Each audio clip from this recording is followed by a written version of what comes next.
जम्मू कश्मीर के बारामूला जिले में सुरक्षा बलों और आतंकियों के बीच एनकाउंटर जारी है। एनकाउंटर में सुरक्षा बलों ने 2 आतंकियों को ढेर कर दिया है। भारतीय सेना और जम्मू कश्मीर की संयुक्त टीम इलाके में अभी भी सर्च ऑपरेशन चला रही है।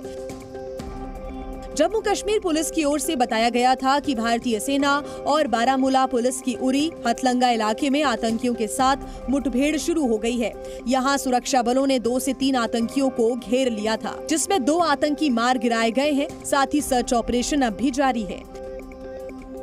दरअसल सुरक्षा बलों को सूचना मिली थी कि बारामूला में 2 आतंकी छिपे हैं। पुलिस के साथ मिलकर सुरक्षा बलों ने इलाके में सर्च ऑपरेशन शुरू किया। सर्च ऑपरेशन जैसे ही शुरू हुआ वैसे ही आतंकियों ने सुरक्षा बलों और पुलिस पर फायरिंग कर दी, जिसके बाद सुरक्षा बलों ने जवाबी कार्रवाई करते हुए 2 आतंकियों को मार गिराया है और पूरे इलाके में सर्च ऑपरेशन शुरू कर दिया है। तो अनंतनाग में 84 घंटे से सुरक्षा बलों और आतंकियों के बीच मुठभेड़ लगातार जारी है। कोकरनाग के घने जंगलों और पहाड़ों के बीच ऑपरेशन चल रहा है। सुरक्षा बल अत्याधुनिक तकनीक और हथियारों के साथ ताबड़तोड़ कार्रवाई कर रहे हैं। अनंतनाग के कोकरनाग का ये वो जंगली इलाका है जहां 2 से 3 आतंकी छिपे हुए हैं, जिसमें लश्कर का कमांडर उजैर खान भी शामिल है। पिछले 4 दिनों से जारी सर्च ऑपरेशन के दौरान शुक्रवार को सेना ने लॉन्चर से ग्रेनेड दागे, तब विस्फोट के बाद एक आतंकवादी इस जगह से भागता दिखा। ड्रोन कैमरे में भागते आतंकी की तस्वीरें रिकॉर्ड हुई हैं। कोकरनाग में गडोल की एक सीधी पहाड़ी पर आतंकियों ने अपना ठिकाना बना रखा है। अब तक पहाड़ियों में बनी कम से कम 6 गुफाओं को तबाह किया जा चुका है। इस अभियान में सेना और सीआरपीएफ और जम्मू कश्मीर पुलिस तीनों लगी हुई है। आतंकियों के सफाई के लिए पैरा कमांडो को भी उतारा गया है। आधुनिकतम उपकरण और हथियारों का इस्तेमाल किया जा रहा है। यूबीजीएल, ग्रेनेड लॉन्चर और आईडी से विस्फोट किए गए हैं। जंगल में छिपे आतंकियों का किसी भी वक्त खात्मा तय है, क्योंकि वो चारों तरफ से घिर चुके हैं। और आइए खबरों में आगे बढ़ते हुए बात कर लेते हैं गुजरात के खेड़ा की, जहां नूह हिंसा जैसी साजिश रची गई। भगवान शिव की शोभा यात्रा में छतों से उपद्रवियों ने पत्थरबाजी की। हमले में पुलिस वालों समेत कई लोग जख्मी हुए हैं। इलाके में तनाव को देखते हुए भारी पुलिस बल तैनात है।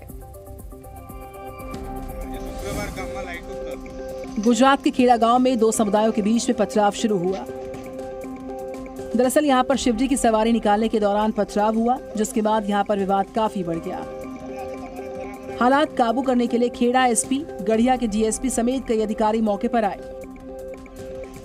तस्वीरें यहां के हालात बताने के लिए काफी हैं। पथराव की घटना शुक्रवार की है, लेकिन तनाव अभी भी बना हुआ है। तस्वीरों को देखकर आप अंदाजा लगा सकते हैं कि यहाँ पर हालात कैसे हैं। हर जगह सड़कों पर पत्थर ही पत्थर नजर आ रहे हैं। हालात को देखते हुए खेड़ा गांव में भारी संख्या में पुलिस बल की तैनाती की गई है। क्राइम ब्रांच और एसओजी की टीम यहाँ पे तैनात की गई है। पूरी रात यहाँ पे कॉम्बिंग चला है। जो बात करें तो अभी अलग अलग 3 एफआईआर लॉन्च हो चुकी है, जिनमें से जो बात करें तो एक एफआईआर में 17 लोगों के नाम जो एफआईआर लॉन्च हुई है। दूसरी जो एफआईआर हुई है वो 1000 से 1500 के लोगों के विरुद्ध एफआईआर लॉन्च हुई है। यूपी के मथुरा और रायबरेली में 2 भयानक सड़क हादसे हुए हैं।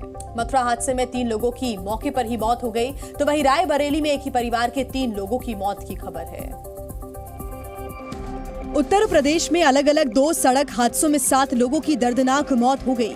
पहला हादसा रायबरेली में हुआ।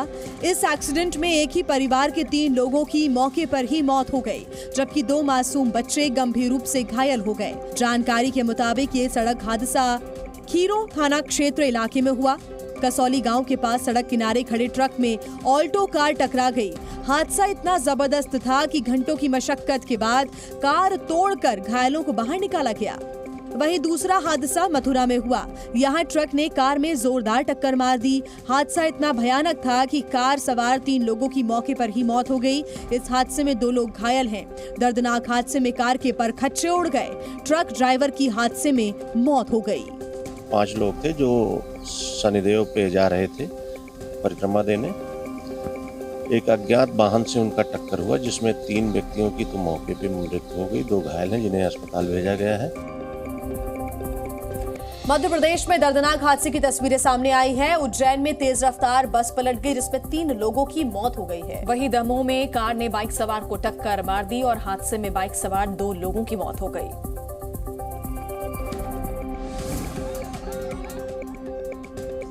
मध्य प्रदेश के उज्जैन और दमोह में भीषण सड़क हादसे हुए हैं।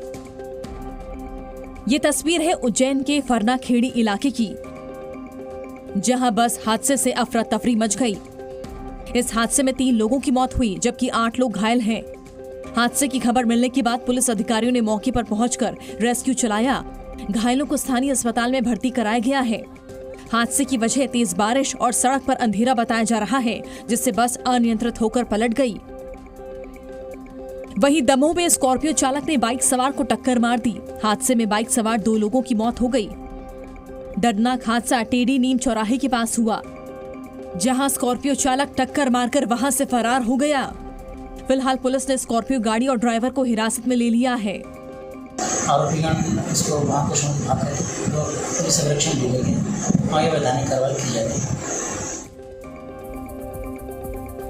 लखनऊ के आलमबाग में एक मकान की छत गिरने से एक ही परिवार के 5 लोगों की मौत हो गई। हादसा रेलवे कॉलोनी में हुआ। छत के मलबे में दब तक मरने वालों की जो संख्या है वो 3 बताई जा रही है, जिसमें बच्चे भी शामिल हैं।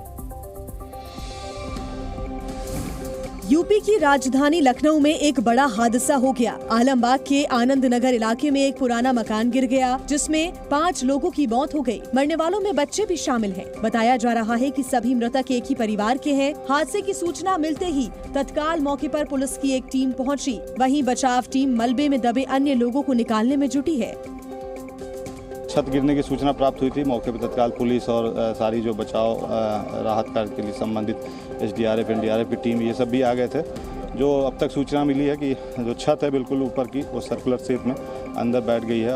मकान काफी पुराना था और पूरी तरह से जर्जर हो चुका था। स्थानीय लोगों ने बताया कि यहाँ कई मकान जर्जर हाल में हैं। इसको लेकर रेलवे ने यहाँ लोगों को मकान खाली का निर्देश भी दिया था। बावजूद इसके वह अपने परिवार के साथ रह रहे थे। अभी जो है देखा जा रहा है कि और भी बिल्डिंग या कोई ऐसी क्षतिग्रस्त तो नहीं है, कोई और मलबा के नीचे नहीं है। इस तरह से चीजें पता की जा रही है और बाकी सब चीजें नॉर्मल है अभी तक।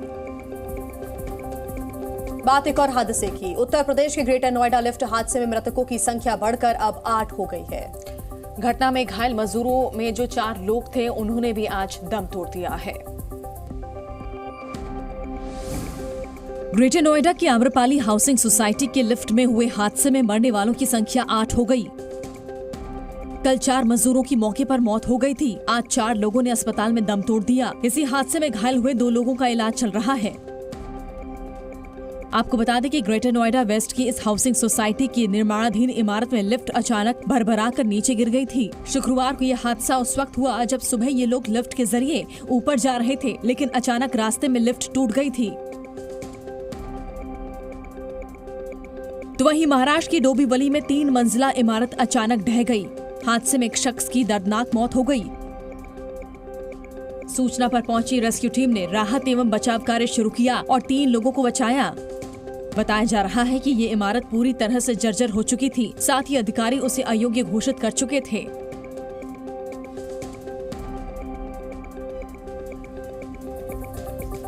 पीएम मोदी कल यानी कि अपने जन्मदिन के मौके पर देश को यशोभूमि समर्पित करेंगे। आपको बता दें कि इसके साथ ही प्रधानमंत्री नरेंद्र मोदी दिल्ली के द्वारका से विश्वकर्मा योजना की भी शुरुआत करने जा रहे हैं। कल पीएम मोदी द्वारका में बने यशोभूमि का उद्घाटन करेंगे। इस दौरान पीएम मोदी दिल्ली के द्वारका सेक्टर 21 से सेक्टर 25 तक बने दिल्ली एयरपोर्ट की मेट्रो एक्सप्रेस लाइन का भी उद्घाटन करेंगे। पीएम मोदी ने इस कन्वेंशन सेंटर की नींव विश्व स्तरीय मीटिंग्स, सम्मेलनों और प्रदर्शनियों के लिए रखी थी।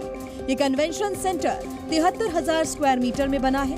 इसमें 15 कन्वेंशन सेंटर हैं, साथ ही एक ग्रैंड बॉल रूम भी है, जिसके साथ मीटिंग के लिए 13 कमरे बने हैं, जिसमें लगभग 11,000 प्रतिनिधि तक भाग ले सकेंगे। कन्वेंशन सेंटर में देश की सबसे बड़ी LED स्क्रीन भी लगाई जाएगी। यशोभूमि दुनिया के सबसे बड़े प्रदर्शनी हॉल में से एक होगा। 1.07 लाख वर्ग मीटर से अधिक एरिया में बने इस प्रदर्शनी हॉल्स में इस्तेमाल प्रदर्शनियों, व्यापार मेलों और व्यावसायिक कार्यक्रमों की मेजबानी के लिए किया जाएगा। तो कल है प्रधानमंत्री नरेंद्र मोदी का जन्मदिन और उसके लिए काशी में जबरदस्त माहौल देखने को मिल रहा है। बिल्कुल, काशी में पीएम मोदी के दीर्घायु जीवन के लिए हवन पूजन अनुष्ठान भी किया गया।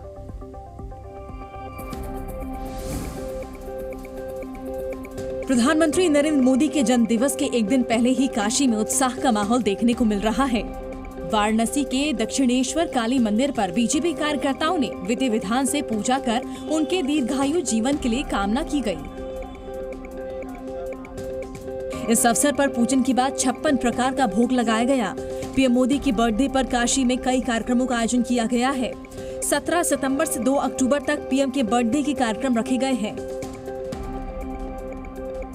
56 भोग लगा करके प्रधानमंत्री नरेंद्र मोदी की लंबी आयु के लिए हवन पूजन किया जा रहा है। तमाम लोग यहाँ बैठे हुए हैं, हाथों में प्रधानमंत्री का फोटो लेकर के, और 56 भोग लगा करके प्रधानमंत्री की लंबी आयु की कामना की जा रही है। हमारे साथ तमाम लोग हैं, हम उनसे बात भी करते हैं।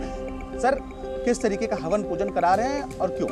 माननीय प्रधानमंत्री जी के 72वें जन्मदिन पे हम काशी की जनता माननीय प्रधानमंत्री जी के जन्मदिन को लेके बहुत उत्साहित है। माँ दक्षिणेश्वर काली के प्रांगण में अपने नेता के दीर्घायु होने की कामना के लिए हम लोग ये पूजा पाठ का आह्वान किए हैं। गृह मंत्री अमित शाह आज एक दिन के बिहार दौरे पर हैं और वो करीब 4 घंटे बिहार में रहेंगे। अपने दौरे से पहले बिहार के डिप्टी सीएम तेजस्वी यादव ने शाह पर निशाना साधा है, सुनिए। गृह मंत्री अमित शाह के बिहार दौरे को लेकर बिहार का सियासी पारा गर्म हो गया है। अमित शाह की जनसभा को लेकर बीजेपी ने पूरी ताकत झोंक दी है। कई वरिष्ठ नेता मधुबनी पहुंच चुके हैं। अमित शाह मिथिलांचल इलाके के झंझारपुर में एक जनसभा को संबोधित करेंगे। जनसभा के बाद गृह मंत्री सीमावर्ती जिले अररिया के जोगबनी जाएंगे। यहाँ वो इंटीग्रेटेड चेक पोस्ट में नवनिर्मित भवनों का उद्घाटन करेंगे। साथ में गृह मंत्री बथनाहा में एसएसबी के नवनिर्मित भवनों का वर्चुअल माध्यम से उद्घाटन करेंगे। इसके बाद वो दरभंगा एयरपोर्ट लौट आएंगे और फिर यहीं से दिल्ली रवाना हो जाएंगे। गृह मंत्री के दौरे को लेकर बिहार के डिप्टी सीएम तेजस्वी यादव ने निशाना साधते हुए पूछा है कि आखिर बिहार को विशेष राज्य का दर्जा क्यों नहीं दिया जा रहा है। बिहार भी आ रहे तो अपने पार्टी के लिए आ रहे हैं, बिहार को देने के लिए क्या आ रहे हैं? ना आज तक बिहार को विशेष राज्य का दर्जा मिला, ना विशेष पैकेज मिला, तो इन्हीं कामों में लगा।